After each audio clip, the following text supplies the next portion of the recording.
Mambo Mbuta Master Vibes Babaski Lari Mtare Igus Records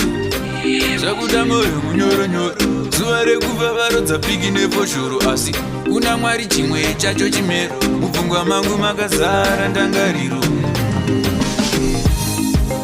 Mwari anotungamira nyangwe pasina nzira yekufambira kunyangwe zvavo vakatipambura pane madhimoni Mwari anotisabhura nekuti Mwari anotitungamira nyangwe pasina nzira yekufambira kunyangwe zvavo vakatipambura pane madhimoni vanotisabhura Satana asvika neziso singaoni shungu dzangu kuchema kunoti kandipone asi zvimwe zvacho ini handizvigoni ndiri mudenga vamwe vanoshuwira ndidone kubva kutara ndichirara nenzara ndamboedza kusimuka iko zvino ndagara asi muroyo akangwara siku ndakarara kundipusha unge bhara Mwari anotungamira nyangwe pasina nzira yekufambira kunyangwe zvavo vakatipambura pane madhimoni Mwari anotisabhura nekuti Mwari anotitungamira nyangwe pasina nzira yekufambira kunyangwe zvavo vakatipambura pane madhimoni vanotisabhura zvakuda moyo munyoro nyoro zuva rekufa varodza piki nefoshoro asi kuna Mwari chimwe chacho chimero mupfungwa mangu makazara ndangariro kuti ndichaita se ramangwana racho ndichaita se varoi makatoenda nehwini ini mabva mandita wekumabhini Mwari anotungamira nyangwe pasina nzira yekufambira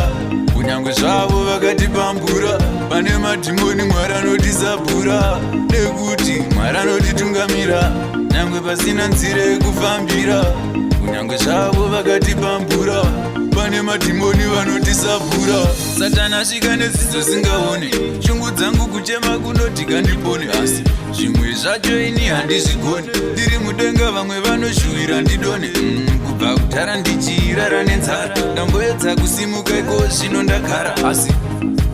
muroyo akangwara siku ndakarara kundipusha unge bhara Mwari anotungamira nyangwe pasina nzira yekufambira kunyangwe zvavo vakatipambura pane madhimoni Mwari anotisabhura nekuti Mwari anotitungamira nyangwe pasina nzira yekufambira kunyangwe zvavo vakatipambura pane madhimoni vanotisabhura zvakuda moyo munyoro nyoro zuva rekufa varodza piki nefoshoro asi kuna Mwari chimwe chacho chimero mupfungwa mangu makazara ndangariro kuti ndichaita se ramangwana racho ndichaita se varoi makatoenda nehwini ini mabva mandita wekumabhini Mwari anotungamira nyangwe pasina nzira yekufambira kunyangwe zvavo vakatipambura pane madhimoni Mwari anotisabhura nekuti Mwari anotitungamira nyangwe pasina nzira yekufambira kunyangwe zvavo vakatipambura pane madhimoni vanotisabhura